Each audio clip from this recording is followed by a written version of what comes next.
All right, I'm really excited about talk about the Florida Panthers because they had so many moves and their cap friendly looks wild. I'm not even going to talk about previews. I'm just going to jump right in. I want to show you what I'm looking at. One, they're already over the cap, but with LTIR candidates, they are $11 million. $11 million. That's Ekblad and Montour. I just want to show you guys this because this is crazy to me. Look at this. 7.5, 3.5. So to me, that is crazy. Your whole 2/3 your right side is gone, man. Like it's just gone. So, I mean, look at to me like it's just crazy because they have all these UFAs, especially on D. So you can see they're just kind of. It feels like they're kind of just filling in the gaps here. And luckily, they have a couple of RFAs here like Josh Mahura, Lucas Carlson. I mean, like these guys are here. But look at that. They have one D signed past this year that is on their roster of eight. It's crazy, man, dude. And look at this. I mean, look at all like a lot of RFAs, man. Like a lot of these guys are going to have to get signed. Like, I mean, like Reinhardt's going to need money, right? Like they just signed Etu Lestarinen. Lombard's been great. He's going to need a bigger contract. Lundell's for sure gonna need a contract. I mean, he's just getting off his ELC too. Steven Laurent. I mean, he's fine. He's kind of bounced around a little bit. He was in the Duclair trade, but when Ekblad and Mahura come back, Ekblad and Montour come back, I don't know what's gonna happen because I'm gonna just jump over to the lines real quick just so you can see the defense pairing line. Look at this. Ryan Forsling and Mahura are your top pairs. Okay, and then you have Kulikov, Ekman Larson, Nico Mikkola, and Mike Riley.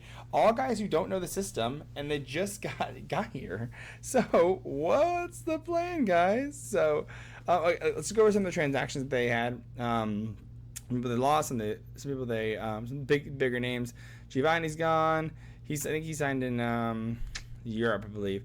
Alex Lyon signed with the Red Wings. They signed Anthony Stolarz. I like Anthony Stolarz, good backup and everything. Steven Laurent was in the Anthony Duclair trade, so they moved off of the $3 million for him. Hornquist is gone. Mayhew is gone. I mean, so like, there's a couple of these guys are gone. Nico Mikkola, right? Stenlin, it's fine. Stahl's gone. Radko Gudas, one of the big players. Mind you, if you weren't aware, I mean, you're clearly a hockey fan if you're watching this, right? But they went to the Stanley Cup Finals last year, and Gudas was a huge part, third pairing, but he was a huge part of that D core. So Ekman Larson just got bought out, now re-signing with the Florida Panthers. He's like, hey man, I was in Vancouver this whole time. It's cold as crap up there. I'm going to go directly as far away from Vancouver as I can, which is literally Miami, Florida. I mean, Sunrise, Florida, which is next to Miami.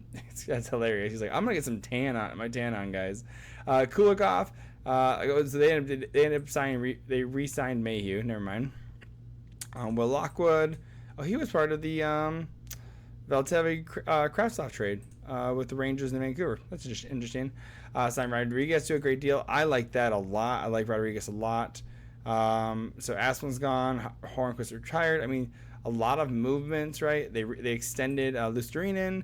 So there's a lot of big moves, which I like, but they also didn't make any like trades or anything, which I think was interesting. I mean, besides the Duclair trade, right, where they moved off it to San Jose, they saved about $1.95, almost $2 million in cap, picking up Steven Laurent. So I mean, he's fine. He's a depth guy. So really no big trades.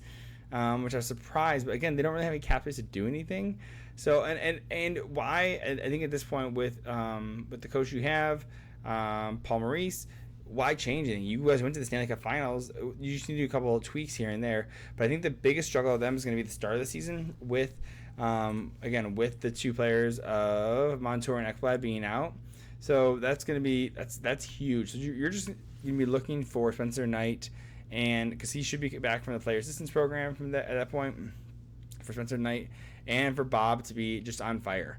You just need him to survive and just kind of keep you guys in the game, right? And of course have Matthew Tkachuk just kind of light it up. So the combinations again. Well, let's go over the defense because we already just went over the defense a little bit with the just the players and who's available right now. So again, you got Forsling played a ton of minutes, like 23 minutes.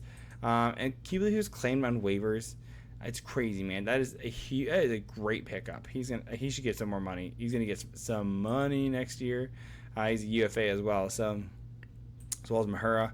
Oh my God, none of these guys are. All these guys are UFAs. Oh my God, what are they doing? I mean, it's working, right? What they're doing, right? I like it. That it's working, whatever they're doing. But and they picked up Kulikov. I mean, again, all four of these guys are new guys, right? So, so going through, I think Ekman Larson not being in Vancouver and being only paid $2.25 million, I think it's a lot less pressure. He's a little bit older. He can play on that second pair, maybe even third pair. I think Nico Mikula can potentially step up, defensive guy. So I think this could be fine. I mean, I think there's a lot of riding on Forrest and Mahura to try and lead this, but I mean, Ekman Larson, I'm pretty sure he can play on the BP. I believe so. At one point, I don't know if he still can, but I believe he could. So, I mean, when you're playing with Quinn Hughes, like, what are we doing here? You're not going to put him on the power play. So, correct me if I'm wrong, Vancouver fans or Florida fans on that. So, I'm unsure on Ekman Larson. I didn't follow too much of him because everyone just talked crap about him. So I'm like, I didn't pay as much attention as I probably could have. So Evan Rodriguez, though, getting great pickup. Barkov is phenomenal. Reinhardt, great. I mean, this is I mean, if you're looking at these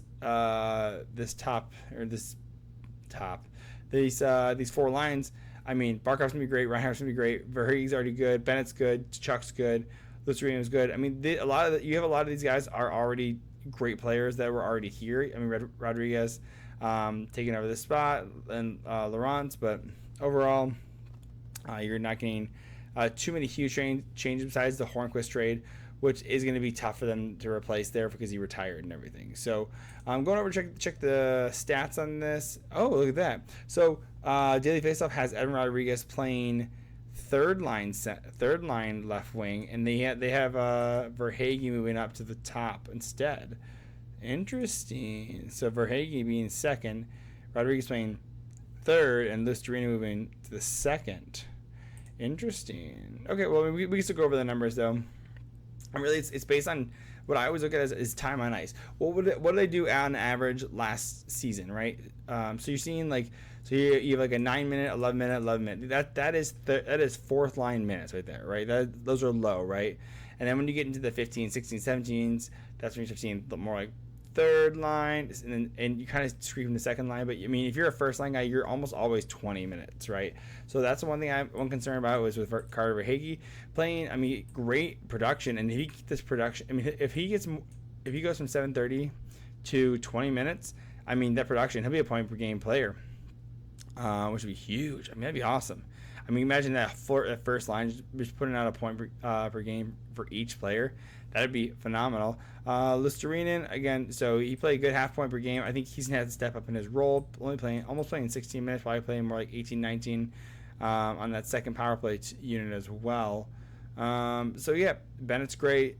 Reinhardt's great. This is a great second line as well. Hopefully Lundell, I think Lundell needs to prove himself, 12th overall, mind you. So I think that he needs to kind of step up a little bit more into his role as a third line center. But mind you, you do have Bennett for another 2 years, and you have Barkov until 2030. So you're fine. I think maybe at 21 years old, I think it might be smart to bridge him. 33 points though. I mean, you could bridge him. Maybe even like a 4 or 5 year deal. I think. Try and give him a lot, but that would take him into his UFA years. So it's an up in the air. So we'll see what they end up doing with that. Not crazy. Again, I'm not too crazy about these bottom, but I think this is a decent production, getting 39 points and 33 points for Rodriguez and Lundell. And I think that since Rodriguez is 30, stepping down a little bit, and he'll be invigorated with Florida because they're a high energy team. But he's 30, right? So he's not super old, but he is on the other side of 30. Well, he's 30 and getting older. So I think even stepping him back into a role will allow him to stay healthy and continue to produce. So hopefully we'll see that happening. So, but yeah, I think they can make the playoffs. In my opinion, I think that they're going to make the playoffs. So that's if they can continue having good goaltending, good goaltending, which is making up for the bad defense at the start of the season. Because you're not going to lose going into the playoffs in October, but it could be the reason you don't make the playoffs. Because when you get down to the wire and you need to get those games in at the end of the year, it's the games you lost in October and November that come back to haunt you. Because if you had won those games, you wouldn't put yourself in a position to miss the playoffs later in the season. So we need Bob to step up, and we need Spencer Knight to be healthy mentally and physically, and just mean that's the biggest priorities that we're looking for with your players. So, anyways, let me know what your thoughts are on this. Let me know how my review was. I think, to me, I can see them. I think they could be second or third in the Atlantic. I think you're going to see Toronto being top. I think you'll probably see Tampa Bay or Florida fighting for that number 2, 3 spots. And I can see Boston dropping, right? I think Boston maybe that 3rd or 4th spot, maybe, right? Probably more of the wild card spot.